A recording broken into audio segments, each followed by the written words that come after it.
kita lanjutkan pembahasan hidrologi bangunan air.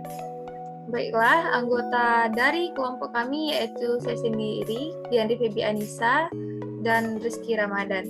Kita lanjutkan kepada materi yang pertama, yaitu pembahasan tentang definisi bangunan air. Definisi bangunan air secara keseluruhan merupakan bangunan yang direncanakan di sungai ataupun aliran untuk membelokkan air ke dalam jaringan irigasi, biasanya dilengkapi dengan kantong lumpur agar bisa mengurangi kandungan sedimen yang berlebihan serta memungkinkan untuk mengukur dan mengatur air yang masuk. Nah, untuk lanjutannya kita masuk kepada macam-macam konstruksi bangunan air. Seperti yang gambar kita lihat saat ini, konstruksi bangunan air atau bendungan itu dibedakan beberapa tipe, yaitu ada 6. Yang pertama, tipe bendungan berdasarkan ukurannya, bendungan besar dan bendungan kecil. Untuk tipe bendungan berdasarkan tujuan pembangunannya dibedakan menjadi 2, yaitu bendungan dengan tujuan tunggal sebagai untuk PLTA dan bendungan serbaguna atau multipurpose dam tujuannya untuk irigasi, PLTA, pariwisata, dan perikanan. Selanjutnya, itu ada tipe bendungan berdasarkan penggunaannya dibedakan menjadi 3, bendungan untuk wadah membentuk waduk, bendungan penangkap atau pembolot air, dan bendungan untuk memperlambat jalannya air. Berikutnya yaitu ada tipe bendungan berdasarkan jalannya air dibedakan menjadi 2, yang pertama bendungan untuk dilewati air, yang kedua bendungan untuk menahan air. Bedanya di sini, kalau untuk dilewati air itu ada bangunan pelimpah, dan yang untuk menahan air biasanya dibangun berbatasan dan dibuat dari beton, pasangan bambu atau bata. Nah, yang ini yang kelima itu tipe bendungan berdasarkan material pembentuk dibedakan menjadi 4. Yang pertama bendungan serba sama, yang kedua bendungan urugan berlapis, yang ketiga bendungan urugan batu dengan lapisan kedap air, yang keempat bendungan beton.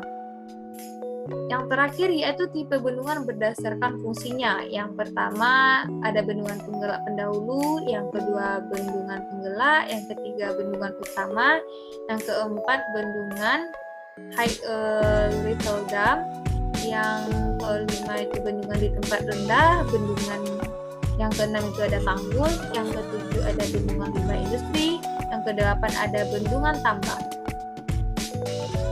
Oke, masuk kita kepada fungsi dan manfaat dari bendungan itu sendiri. Yang pertama itu untuk irigasi, untuk keperluan lahan pertanian. Yang kedua itu untuk penyediaan air baku.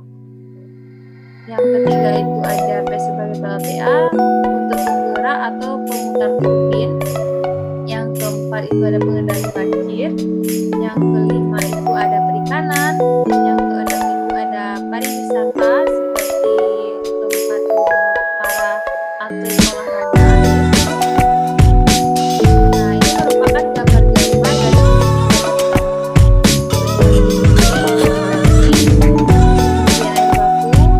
PLTA, pengendali banjir, perikanan, dan terakhir pariwisata.